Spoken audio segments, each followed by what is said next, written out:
Hello and good morning, students. Welcome back to your online visual class of social science.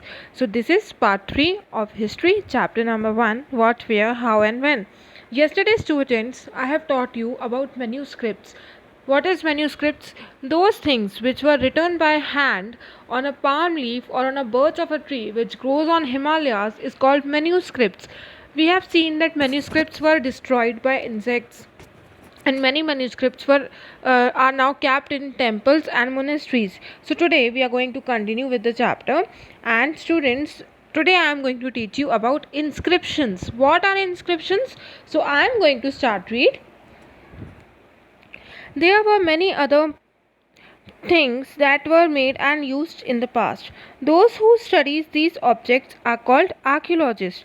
Now students, here the definition of archaeologist is given. What is archaeologist? जो लोग past की चीज़ों के बारे में study करते हैं, the people who study about the past, कि what happened in past, all those things, those who study is known as archaeologist. जो पास्ट के बारे में स्टडी करते हैं उनको बोलते हैं archaeologist.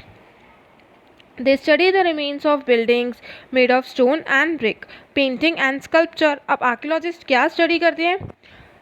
Buildings made of stone, जो पत्थरों की बिल्डिंग और ईंटों की बिल्डिंग बनी थी उसके बारे में, पेंटिंग्स के बारे में, और स्कल्पचर्स मीन्स मूर्तियों के बारे में स्टडी करते हैं.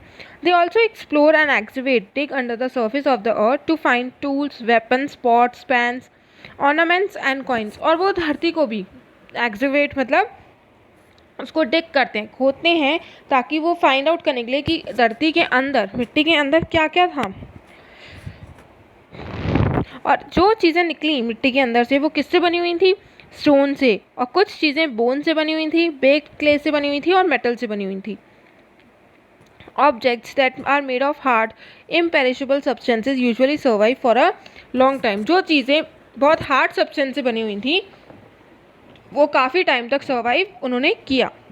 Turn your pages students.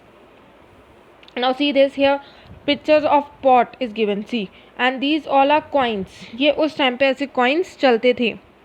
Archaeologist is also look for bones of animals, birds and fish. Archaeologist जो थे वो हड्डियों के बारे में भी स्टडी करते थे, एनिमल्स, बर्ड्स और फिश की, to find out what people ate in the past. और वो क्यों स्टडी करते थे? ये पता लगाने के लिए कि लोग पास्ट में क्या ईट करते थे. Plant remain survive for far more rarely.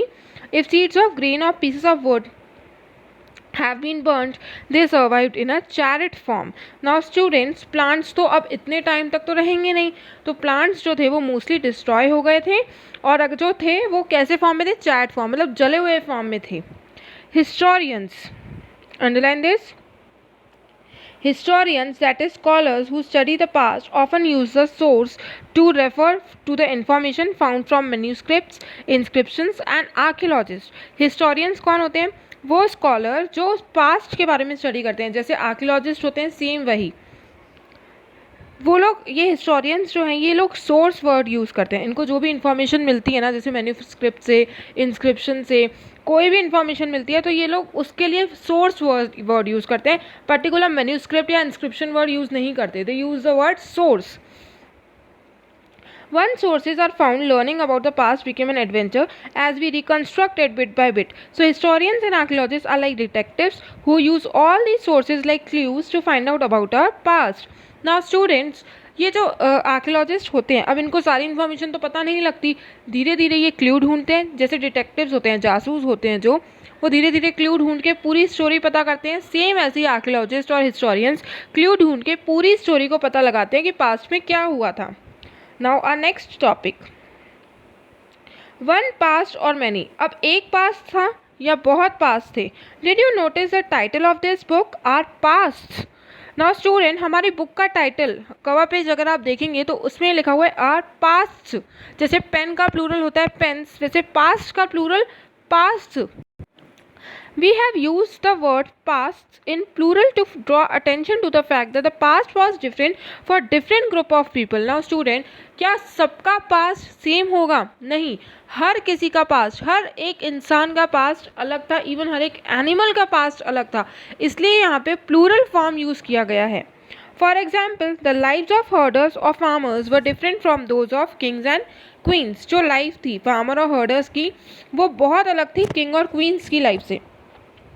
The lives of merchants were different from those of craft persons and so on. Also, as is true, even today people follow different practices and customs in different parts of the country. जैसे आज भी अलग अलग तरीके के लोग अलग अलग कस्टम्स फॉलो करते हैं, तो उस टाइम पे भी लोगों की लाइफ्स अलग थी. For example, today most people live in the Andaman Islands, get their own food by fishing, hunting and collecting forest produce. By contrast, most people living in cities depend on others for supplies of food. Differences such as these existed in the past as well. Now students, अब जो Andaman island में रहते हैं लोग, वो अपना खाना खुद बनाते हैं, फिशिंग करके, शिकार करके, फॉरेस्ट प्रोड्यूस इकट्ठा करके. लेकिन जो लोग सिटीज़ में रहते हैं वो थोड़ी ये सब करते हैं, तो वो लोग डिपेंड हैं, दूसरे फूड सप्लाईज पे डिपेंडेंट होते हैं सिटीज़ के लोग. Besides there is another kind of difference. अब दूसरा डिफरेंस क्या है?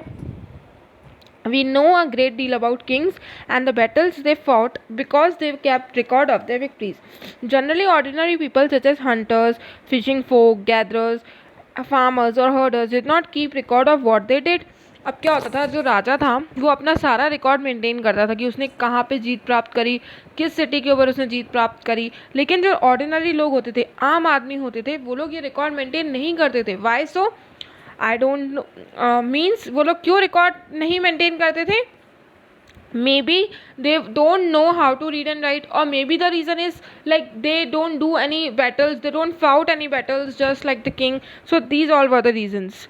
While archaeology helps us to find out about their lives, there is much that remains unknown. Archaeologist की वजह से हमें उनकी लाइफ के बारे में पता चलता है, लेकिन अभी भी ऐसी बहुत चीज़ें हैं जो हमें नहीं पता. What do dates means? अब स्टूडेंट डेट्स का मीन्स क्या होता है? We will see. If somebody asks you the date, you will probably mention the day, month and year. 2000 and something. अगर कोई आपसे डे पूछे तो आप बता दोगे इजीली, मंडे, ट्यूसडे और व्हाट्सोएवर. मंथ पूछे तो आप बता दोगे जनवरी, फरवरी, now it is April. And year पूछे तो आप बता दोगे 2000, 2001, currently it is 2021. These years are counted from the date generally assigned to the birth of Jesus Christ, the founder of Christianity. So 2000 means 2000 years after the birth of Christ. All dates before the birth of Christ are counted backward and usually have the letter BC added on. Now one important thing is given here student. जो भी dates दी होती हैं उसका means क्या होता है? या तो जीसस क्राइस्ट के बर्थ से पहले, जीसस क्राइस्ट के बर्थ से पहले, या फिर जीसस क्राइस्ट के बर्थ के बाद. अब जो चीज़ें, जो डेट्स जीसस क्राइस्ट के बर्थ से पहले होती हैं उसके आगे एक लेटर लिखा होता है बीसी. इसका मतलब होता है बिफोर क्राइस्ट. मतलब क्राइस्ट के बॉर्न होने से पहले जो भी चीज़ें हुई वो लिखी जाती थी बीसी करके, और क्राइस्ट के बॉर्न होने के बाद जो होता था उसके आगे लिखते थे एडी, एनो डोमिनी. जैसे अब हम यहाँ पे बोल रहे हैं 2000 BC, तो 2000 BC मीन्स जीसस क्राइस्ट के बर्थ के भी 2000 साल पहले. मतलब अगर हम आज से कैलकुलेट करें तो पता नहीं कितने साल हो जाएंगे जीसस क्राइस्ट के बर्थ के 2000 पहले. In this book, we will refer to dates going back from the present using 2000 as a starting point. और इस डेट में हम लोग इस बुक में प्रेजेंट से काउंट करेंगे. 2000 हमारा मतलब हमारा स्टार्टिंग पॉइंट है, और 2000 से पहले हम कैलकुलेट करेंगे. Here one box is given. Letters with dates. BC we have seen stands for before Christ. This is important. BC stands for before Christ. You will sometimes find AD before dates, और कभी कभी हम AD भी देखेंगे. This stands for two Latin words, Anno Domini, meaning in the year of the Lord, that is Christ. So 2012 can also be written as AD 2012. 2012 means Jesus Christ के birth के 2012 साल बाद. 2012 मतलब जीसस क्राइस्ट के birth के भी इतने साल बाद जो अभी चल रहा है. Sometimes CE use instead of AD. ये इंपॉर्टेंट है स्टूडेंट. कभी कभी CE यूज़ किया जाता है AD की प्लेस पे, और BC की प्लेस पे यूज़ किया जाता है BCE. The letter CE stands for common era and BCE for before common era. CE का मतलब होता है कॉमन एरा और BCE का before common era. We use these terms because the Christian era is now used in most of the countries, most of the world. In India, we began using this form dating from about 200 years ago. ये BCE और CE ये हम आज से 200 साल पहले ही हमने use करना स्टार्ट किया है. So this is all in this chapter, students. I hope you all have understood the chapter very well. In case if you are having any doubt, you can ask me. Thank you, students.